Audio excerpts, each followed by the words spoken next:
在乡亲啊，这个南投的鱼池乡公所甲农会联手办活动，教乡亲来做卡白笋的泡菜，推广着卡白笋的产业。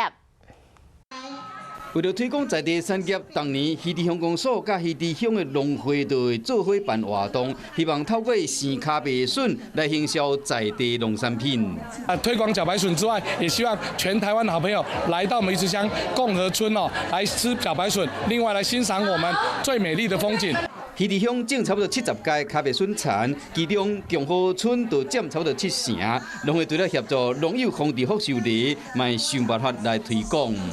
让我们茭白笋可以做一个新的，好比说茭白笋泡菜，或者是制作一